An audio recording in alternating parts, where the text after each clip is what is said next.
Dans les labyrinthes du comportement humain, peu de concepts sont aussi intrigants et dérangeants que l'analyse perspicace de la stupidité humaine proposée par Dietrich Bonhoeffer, éminent théologien allemand et pilier du mouvement de résistance. Ces observations astucieuses vont au-delà de l'interprétation courante de la stupidité comme une simple déficience intellectuelle ou une erreur de calcul accidentelle. Bonhoeffer présente plutôt la stupidité comme une force sinistre et destructrice dans la société, une force qui, paradoxalement, éclipse même le mal dans son potentiel de nuisance. Selon Bonhoeffer, la stupidité n'est pas simplement un manque passif d'intelligence. C'est une résistance active et délibérée à la pensée critique. Elle se manifeste par un refus obstiné de s'engager dans une analyse réfléchie des actions, des idées et de leurs conséquences profondes. Contrairement au mal, qui peut être reconnu, remis en question et finalement contenu par l'application de la raison et de la rationalité, la stupidité reste remarquablement immunisée contre l'intervention intellectuelle. Elle fait preuve d'une résistance alarmante à la prise de conscience, à l'autocorrection et à toute possibilité de changement. L'analyse de Bonhoeffer met en évidence une distinction cruciale entre l'ignorance et la stupidité, deux concepts souvent confondus l'un avec l'autre. L'ignorance, qui peut être considérée comme un simple manque de connaissances ou d'informations, peut être corrigée par l'éducation et la lumière. La stupidité, en revanche, est un état d'esprit plus profond et plus enraciné, caractérisé par une réticence ou une incapacité à accepter de nouvelles idées, des faits avérés ou des points de vue alternatifs. Cette distinction fondamentale a de profondes implications pour la compréhension du comportement humain et des défis que pose la gestion de l'irrationalité dans la société. Les personnes intellectuellement limitées font preuve non seulement d'un manque de connaissances, mais aussi d'un rejet actif des opportunités d'élargir leurs horizons et d'enrichir leurs connaissances. Ils ont tendance à s'accrocher obstinément à leurs croyances, souvent non étayées, et à rejeter tout défi intellectuel qui pourrait les obliger à affronter des réalités désagréables. Ainsi, la stupidité n'apparaît pas seulement comme un manque de réflexion, mais comme un refus délibéré de l'analyse critique, ce qui en fait une force dangereuse et autoreproductible. Dans ce contexte, la stupidité est bien plus destructrice que la simple ignorance, car elle ferme la voie au développement et à la réalisation de la nouveauté. Cette façon pernicieuse de penser est incarnée de la manière la plus horrible dans la perspective historique des régimes autoritaires et a été particulièrement évidente dans la montée du nazisme. Dietrich Bonhoeffer, témoin direct de ces événements, a noté que la soumission passive des gens ordinaires a été un facteur clé du succès du régime. Le refus de penser de manière critique et de remettre en question les actions des autorités a permis au régime nazi de commettre des atrocités à une échelle difficilement imaginable. Le pouvoir destructeur de cette obéissance ne réside pas tant dans la malveillance active que dans l'absence de résistance de la part de personnes qui ont perdu leur sensibilité à la recherche morale et intellectuelle. Poussées par une passivité profonde, ces personnes se sont laissées entraîner dans le système idéologique du régime, acceptant sans réfléchir ces récits simplistes et dangereux. La relation entre le pouvoir et la limitation intellectuelle représente une autre pierre angulaire des réflexions de Dietrich Bonhoeffer. Souvent, lorsque des individus se hissent au sommet de la hiérarchie, ils ont tendance à brouiller l'analyse critique. La structure du pouvoir elle-même favorise ce phénomène en encourageant le conformisme et en supprimant l'indépendance d'esprit. Les personnes haut placées s'entourent de conseillers et craignent des systèmes qui ne font que confirmer leurs propres préjugés, créant ainsi un cercle vicieux d'ignorance dont il est extrêmement difficile de sortir. En conséquence, les personnes au pouvoir peuvent perdre leur conscience de soi, devenir insensibles aux opinions divergentes et avoir tendance à obéir aveuglément. Cette dynamique crée un terrain fertile pour des décisions fondées sur l'irrationalité ou l'incompétence plutôt que sur une délibération rationnelle et une évaluation équilibrée. Dans ce contexte, la stupidité devient un outil puissant pour perpétuer l'oppression et l'injustice. La véritable menace ne réside pas dans la malveillance des personnes au pouvoir, mais dans leur incapacité ou leur refus de prendre en compte la complexité de la situation, de remettre en question leurs propres actions ou de contester l'ordre établi des choses. Le paradoxe de Bonhoeffer révèle une vérité décevante. Les personnes susceptibles d'être stupides, en particulier celles qui détiennent le pouvoir, peuvent représenter un danger bien plus grand que celles qui sont animées par la malveillance. Leur obéissance aveugle à l'autorité, Leur refus de remettre en question et leur résistance au développement intellectuel en font de puissants agents de destruction sociale et politique. Dans le monde d'aujourd'hui, où l'esprit critique et la réflexion personnelle sont de plus en plus négligés, l'héritage de Dietrich Bonhoeffer sonne comme un signal d'alarme sur le pouvoir écrasant de la stupidité humaine et ses conséquences profondes pour la société dans son ensemble. Développant les idées de Bonhoeffer, la philosophe politique germano-américaine Hannah Arendt a introduit le concept de banalité du mal, qui a bouleversé la vision de la nature des atrocités. Selon Arendt, la racine du plus grand mal du monde moderne ne réside pas tant dans la malveillance des individus que dans la banalité de ceux qui commettent des actes terribles, sans penser aux conséquences. Ce concept, brillamment illustré dans son analyse de la personnalité d'Adolf Eichmann lors des procès de Nuremberg, déplace l'accent de la dépravation innée des êtres humains vers l'effrayante capacité des gens ordinaires à devenir des instruments du mal par l'obéissance aveugle et l'absence de pensée critique. Selon Arendt, Eichmann, l'un des principaux architectes de l'Holocauste, n'était pas l'incarnation du mal. Il s'agissait plutôt d'un bureaucrate typique, dépourvu de capacité de jugement moral, qui se contentait d'exécuter les ordres sans réfléchir à la tragédie humaine qu'ils impliquaient. Malgré la banalité de ses actes, personne ne l'a exonéré de sa responsabilité. Il a plutôt démontré que dans le monde d'aujourd'hui, le mal peut se développer non seulement dans l'esprit des fous, mais aussi chez ceux qui ne prennent pas la peine d'examiner d'un œil critique le rôle qu'ils jouent dans les systèmes mondiaux. L'idée de Hannah Arendt fait écho à la théorie de la stupidité de Dietrich Bonhoeffer, soulignant les dangers de l'indifférence et de l'accommodement dans la nature humaine. La pensée d'Adolf Eichmann est un exemple d'obéissance aveugle alimentée non par la malice mais par la stupidité. Il n'a pas agi par volonté de nuire, mais par obéissance aveugle à l'autorité. L'incapacité d'Eichmann à remettre en question ses actes ou à réfléchir à leurs conséquences démontre la profondeur de la stupeur intellectuelle et morale qui résulte d'un refus de penser de manière critique. C'est cette passivité intellectuelle, cette stupidité, qui a permis à Eichmann de devenir un personnage clé de l'un des régimes les plus monstrueux de l'histoire de l'humanité. Toutefois, la banalité de la stupidité dans ce contexte ne se limite pas à la figure d'Eichmann. Arendt suggère que les sociétés contemporaines sont particulièrement susceptibles de faire preuve d'une telle inconscience en raison de l'énorme pression exercée pour se conformer aux normes et obéir à l'autorité. Les systèmes politiques autoritaires exploitent habilement la tendance humaine à l'obliquité psychologique et intellectuelle. Ils s'appuient sur le fait que le grand public ne peut ou ne veut pas réfléchir et analyser l'information de manière indépendante, ce qui crée un environnement idéal pour la diffusion de la propagande et de toutes sortes de manipulations.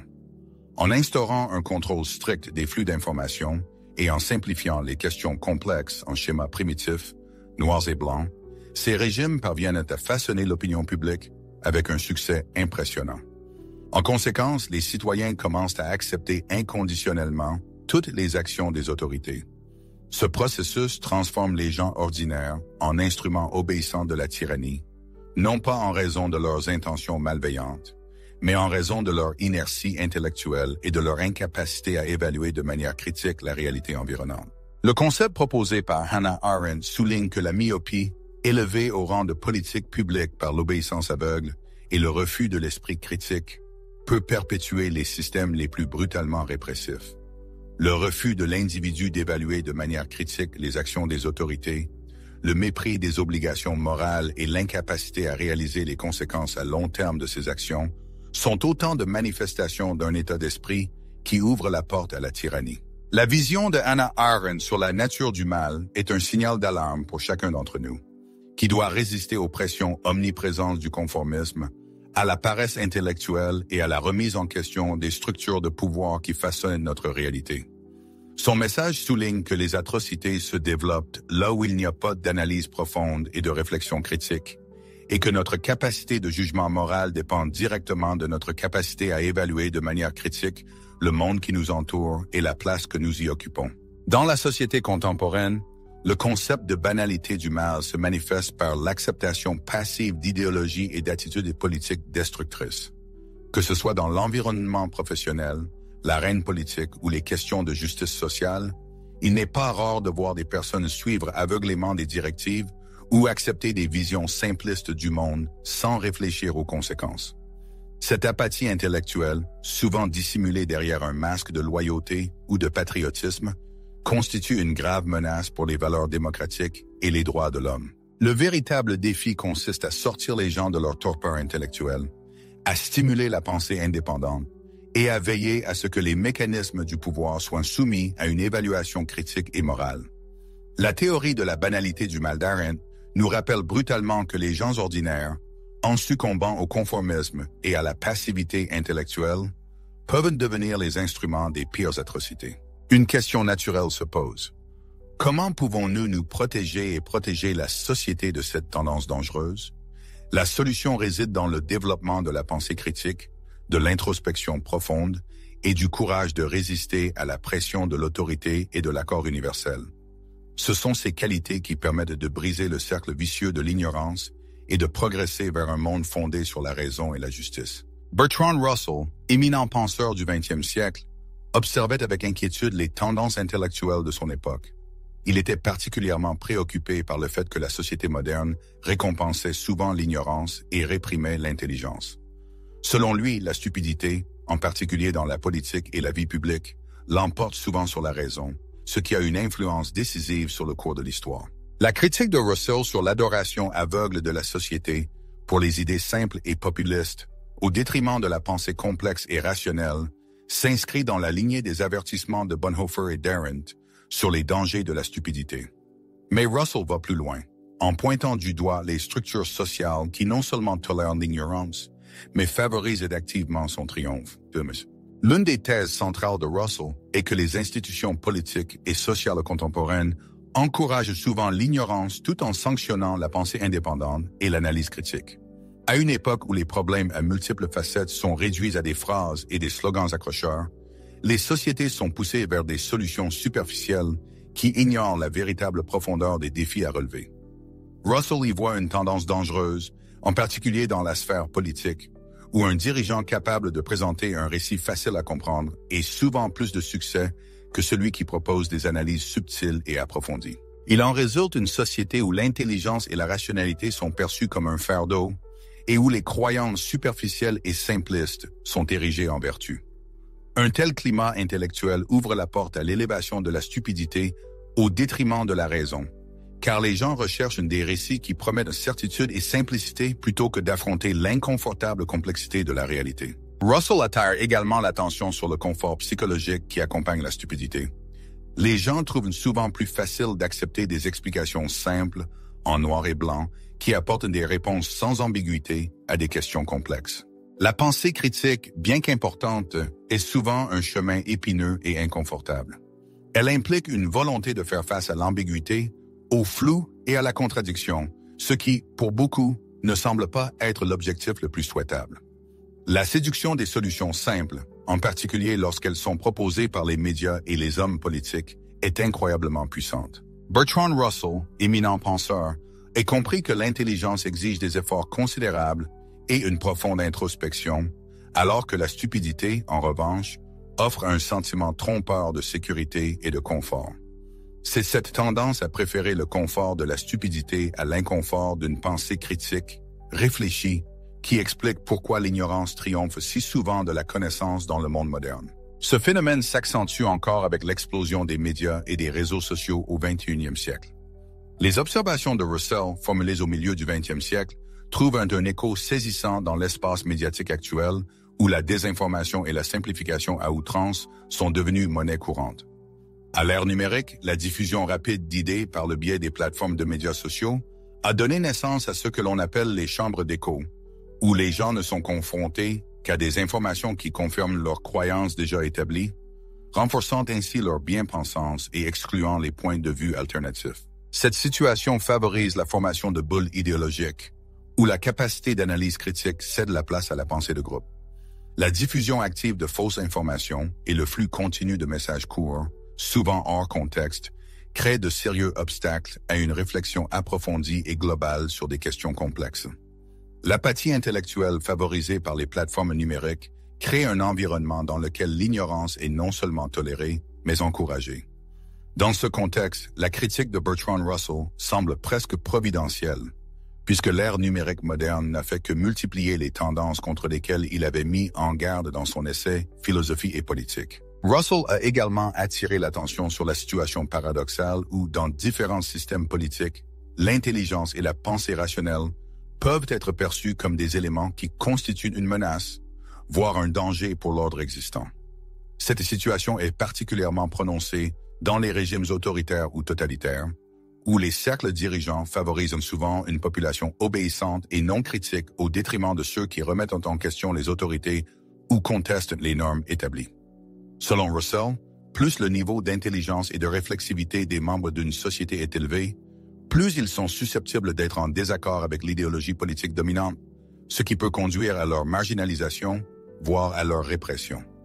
Ainsi, un cercle vicieux se forme dans lequel l'intelligence non seulement perd de sa valeur, mais est activement réprimée, créant un terrain favorable à la propagation de l'ignorance. À l'instar de Dietrich Bonhoeffer, qui a analysé la relation entre la stupidité et l'autoritarisme, Russell souligne le rôle clé de la passivité intellectuelle dans le maintien des systèmes répressifs. C'est l'absence d'esprit critique et la volonté d'accepter n'importe quelle information qui permettent à ces systèmes de conserver leur pouvoir et leur influence. L'avertissement de Russell sur le triomphe de la stupidité sur l'intellect sonne comme un signal d'alarme. Il ne s'agit pas d'un simple déclin passif de la raison, mais d'un processus délibéré alimenté par les intrigues politiques, les sentiments sociaux et l'influence omniprésente des médias.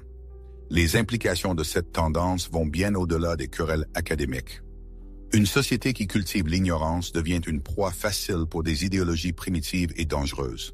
Elle tend à ignorer les problèmes urgents, ce qui permet aux démagogues politiques de manipuler les masses en jouant sur leur ignorance. Les idées de Russell nous obligent à regarder de plus près nos propres sociétés pour voir comment on y cultive une préférence pour la stupidité.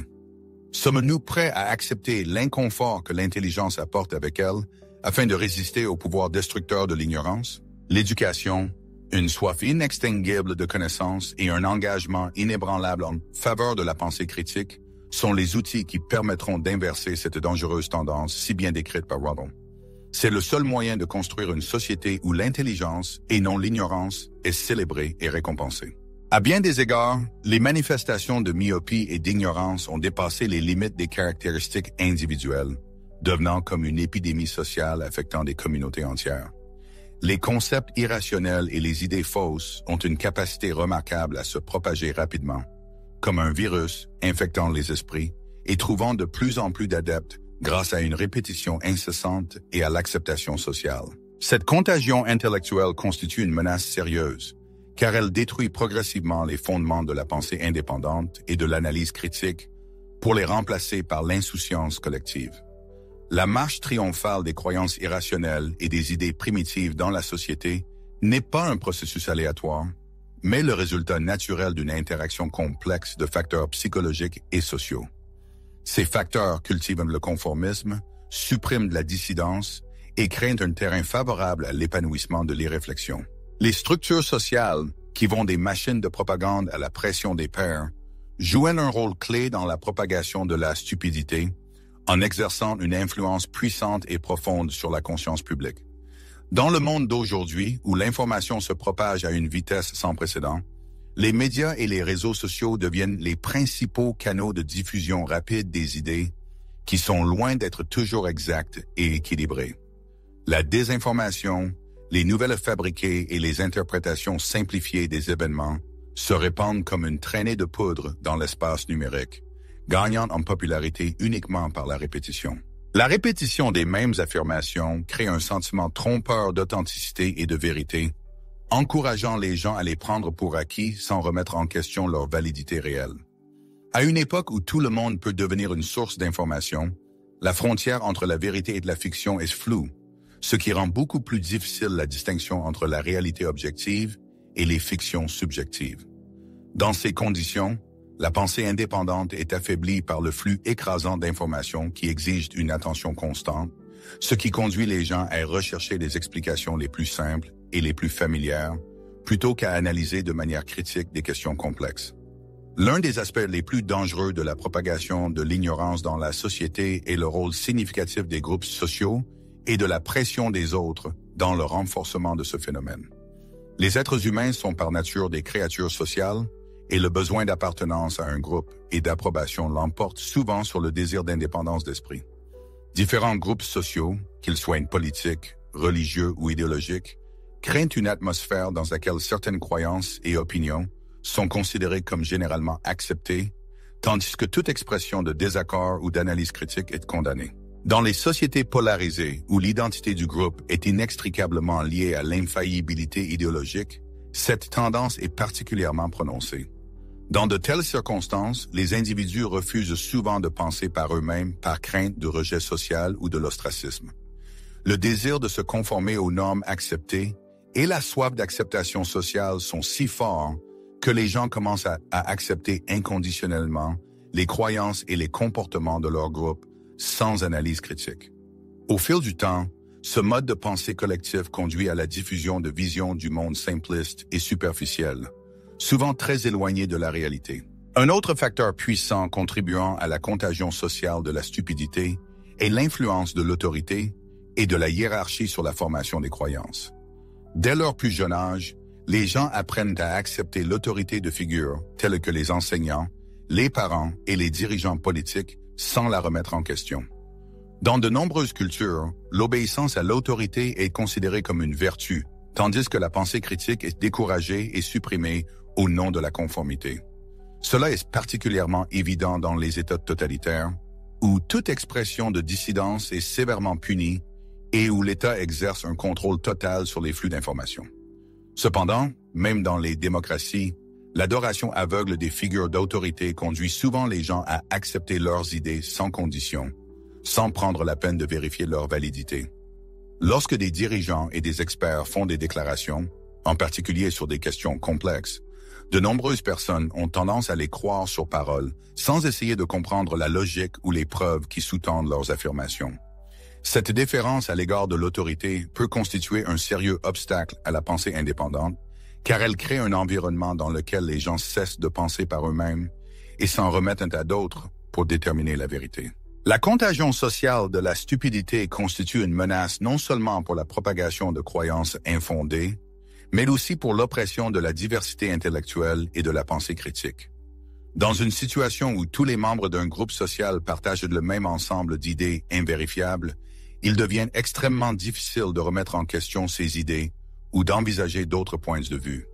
Ce type d'uniformité intellectuelle conduit à l'émergence d'une pensée de groupe qui privilégie le consensus et l'harmonie sociale au détriment de la pensée indépendante et de la recherche intellectuelle. Il en résulte une société où les idées perdent leur dynamisme, où les discussions deviennent superficielles et où le progrès est ralenti. Dans un tel environnement, l'inertie intellectuelle devient monnaie courante, et ceux qui osent penser de manière critique ou remettre en question les ordres établis sont souvent ostracisés ou marginalisés. Pour éviter la contagion sociale de la stupidité, des efforts délibérés sont nécessaires pour contrer le conformisme et promouvoir la pensée indépendante. Une approche critique de cet âge consiste à cultiver un état d'esprit qui valorise le questionnement, la curiosité et le scepticisme. Plutôt que d'accepter des idées comme des axiomes, les gens devraient apprendre à remettre en question les informations qui leur parviennent en posant des questions difficiles sur leurs sources, leur logique et leurs preuves. Il est important de se rappeler que la pensée critique est la pierre angulaire de la liberté intellectuelle et du progrès. Pour affronter efficacement ce phénomène, il faut être prêt à quitter sa zone de confort social et à s'engager activement dans des concepts qui remettent en question les croyances établies.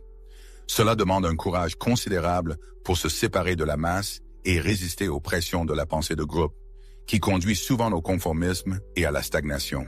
Le développement de la pensée critique doit être considéré comme un processus continu qui exige un apprentissage permanent, une introspection profonde et une ouverture à des perspectives nouvelles et parfois inattendues. Dans le monde d'aujourd'hui, où la contagion de la stupidité peut se propager à une vitesse incroyable, ces outils intellectuels deviennent vitaux pour protéger la capacité à penser par soi-même et à contribuer de manière constructive à une société plus intelligente et plus perspicace. La contagion sociale de la stupidité n'est certainement pas une force insurmontable, mais elle nécessite une résistance active et informée. En encourageant le développement de la pensée critique, en embrassant la diversité intellectuelle et en remettant en question l'autorité, les gens peuvent se libérer du carcan de la pensée collective, qui perpétue malheureusement l'ignorance et les préjugés. La propagation de l'irrationalité et du conformisme aveugle peut être contrée avec succès par une éducation de qualité, un dialogue ouvert et honnête et un engagement inébranlable en faveur de la pensée indépendante. Ainsi, en se réappropriant le pouvoir de la raison, on peut affirmer que l'intelligence et la réflexion profonde continueront à jouer un rôle clé dans la construction de notre avenir commun, en guidant la société sur la voie du progrès et de l'illumination. À une époque où l'ignorance, la manipulation délibérée et la paresse intellectuelle sont devenues monnaie courante, éviter le cercle vicieux de la stupidité n'est pas seulement un défi personnel, mais aussi un besoin sociétal urgent.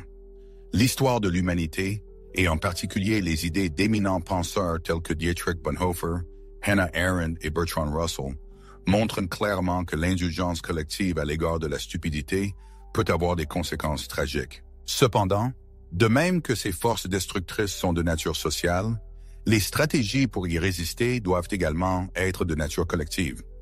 Dans la dernière partie de notre étude, nous examinerons comment les réflexions profondes de ces intellectuels peuvent nous aider à nous protéger du danger de devenir la proie du virus de la stupidité. La principale voie de salut réside dans le développement d'une pensée indépendante, dans l'engagement pour l'analyse critique et dans la création d'une société qui place la profondeur intellectuelle au-dessus des idéologies superficielles. La théorie de la stupidité de Bonhoeffer met surtout l'accent sur la nécessité d'un développement intellectuel constant.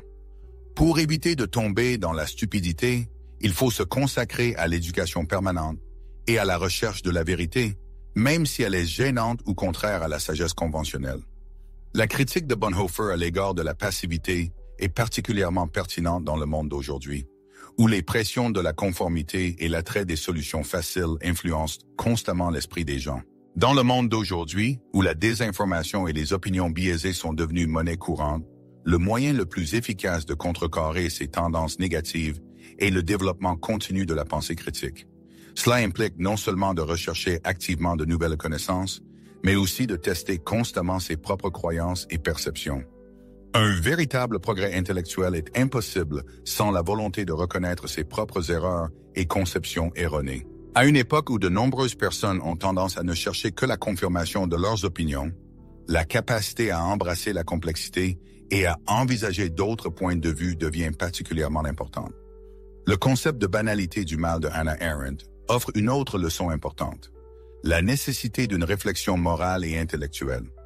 Arendt a démontré de manière convaincante que l'une des menaces les plus graves pour la société moderne est la tendance des gens ordinaires à abandonner leurs responsabilités morales personnelles et leur indépendance intellectuelle face à l'autorité. Pour briser le cercle vicieux de l'ignorance et du conformisme, il est nécessaire de rejeter l'obéissance aveugle et de prendre conscience de notre rôle en tant qu'agents moraux actifs. Chaque individu doit assumer la responsabilité de ses propres croyances et actions, sans permettre à la pression extérieure ou à l'autorité de lui dicter ce qu'il doit penser et comment il doit agir. C'est la seule façon de construire une société fondée sur la raison, la justice et les vraies valeurs. Il s'agit de cultiver la capacité à remettre en question les vérités admises, à approfondir des concepts complexes et à assumer la responsabilité de ses propres actes. Hannah Arendt a souligné que le manque d'esprit critique n'est pas seulement un défaut individuel, mais un problème pour la société dans son ensemble. Nous avons donc la responsabilité collective de faire face à ce phénomène et de créer les conditions nécessaires au développement d'une pensée indépendante et critique. Bertrand Russell, dans sa critique du triomphe de la stupidité sur la raison, nous invite à nous pencher sur les systèmes et les structures qui nourrissent l'ignorance. Malheureusement, dans la société actuelle, l'intelligence est souvent sous-estimée et la stupidité, au contraire, est récompensée, notamment en politique.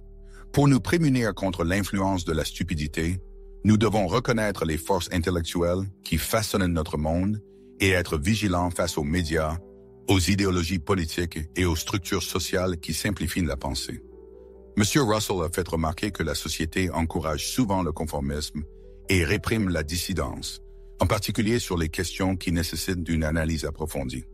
Pour briser le cycle de la stupidité, il faut cultiver le courage de remettre en question les idées dominantes et résister aux forces qui cherchent à réduire des questions complexes à de simples slogans. S'engager activement dans le monde qui nous entoure, plutôt que d'accepter passivement tout ce qui nous est présenté, est le premier pas vers la liberté intellectuelle. Dans le monde d'aujourd'hui, les médias, et en particulier les médias sociaux, jouent un rôle très important dans la propagation de l'ignorance. C'est sur ces plateformes que les idées sont simplifiées et déformées, puis diffusées dans l'espace virtuel à la vitesse de l'éclair. Les algorithmes qui sous-tendent les médias sociaux visent principalement à accroître l'engagement des utilisateurs et favorisent souvent les contenus qui suscitent de fortes émotions et le sensationnalisme au détriment d'un raisonnement équilibré et approfondi. Il en résulte un terrain fertile pour l'épanouissement de l'ignorance et la mise à l'écart de la pensée critique. Pour nous protéger de cette influence négative, nous devons acquérir les compétences nécessaires pour consommer l'information de manière consciente. Cela implique de développer une éducation aux médias et la capacité de reconnaître les préjugés, la désinformation et la propagande. En remettant en question les sources d'information, chacun peut sortir du cercle vicieux des chambres d'écho des médias sociaux et rechercher des points de vue plus fiables et plus complets. Une autre stratégie efficace pour lutter contre l'ignorance consiste à s'entourer de personnes capables de remettre en question les hypothèses établies et de stimuler la croissance intellectuelle.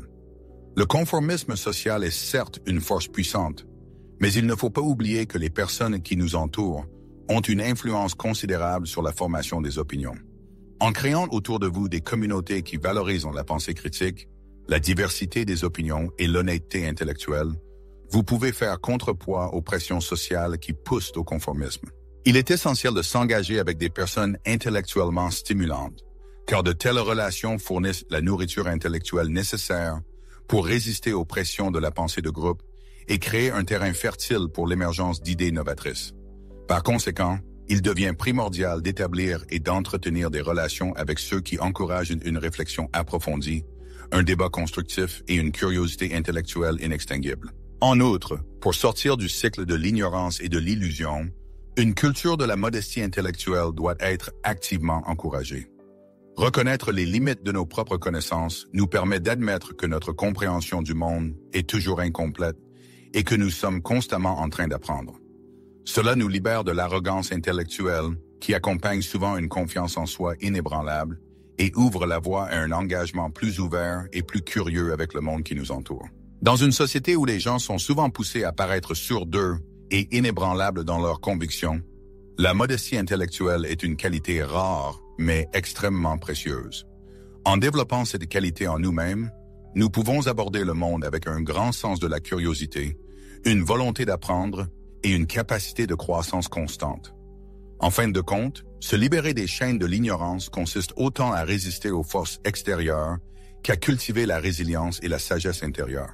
Dans le monde d'aujourd'hui, où la désinformation et le simplisme inondent la conscience publique, il est plus important que jamais de développer la capacité de penser de manière critique et de remettre en question toute information reçue. Ce n'est pas une tâche facile, mais elle est réalisable. En nous mettant constamment à l'épreuve, en remettant en question l'autorité, en faisant preuve d'humilité intellectuelle et en formant autour de nous un cercle de personnes partageant les mêmes idées et aspirant à l'indépendance de pensée, nous pouvons nous protéger de l'influence pernicieuse de l'ignorance et contribuer à la création d'une société fondée sur la pensée et la réflexion. À cet égard, les idées de Bonhoeffer, Arendt et Russell deviennent une feuille de route pour échapper au cercle vicieux de la stupidité. Malgré la puissance des forces qui soutiennent l'ignorance, elles ne sont pas omnipotentes. Un engagement en faveur de l'apprentissage tout au long de la vie, de la réflexion morale, du courage intellectuel et de la responsabilité sociale nous permettra de nous protéger de la contagion de la stupidité. Ce faisant, nous veillerons à ce que la pensée intellectuelle critique et l'intégrité morale restent des valeurs fondamentales dans nos vies personnelles et dans la sphère publique. À une époque où la stupidité semble imprégner tous les domaines de la vie, il est du devoir de toute personne saine d'esprit de devenir un rempart de résistance, un générateur d'idées nouvelles et un chercheur inlassable de vérité, afin qu'ensemble nous puissions forger un avenir plus lumineux et plus conscient. Comme l'a montré la discussion précédente, l'impact de la stupidité sur la société n'est pas seulement un malheureux malentendu, mais une force redoutable et destructrice qui peut remodeler la carte politique du monde, fausser les relations sociales et même influencer subtilement nos croyances personnelles. Cependant, en comprenant les mécanismes sous-jacents de ce phénomène et en tirant les précieuses leçons enseignées par d'éminents penseurs tels que Bonhoeffer, Arendt et Russell, nous pouvons nous protéger efficacement du dangereux bourbier de la passivité intellectuelle. Il incombe à chacun d'entre nous de développer une pensée critique, de résister activement aux pressions du conformisme et de s'engager dans un processus d'apprentissage continu tout au long de la vie afin de briser le cycle de l'ignorance et de l'illusion. Si les réflexions présentées ici vous sont utiles et que vous souhaitez approfondir ces questions complexes, n'hésitez pas à exprimer votre gratitude et à vous abonner à la chaîne. Chaque jour, de nouveaux documents sont publiés pour enrichir votre esprit de connaissances précieuses dans divers domaines. Pour ceux qui cherchent à élargir leurs horizons, une liste de livres soigneusement sélectionnés et recommandés peut être trouvée dans la description et le commentaire ci-joint, qui deviendront des guides fiables dans le voyage fascinant de l'exploration intellectuelle.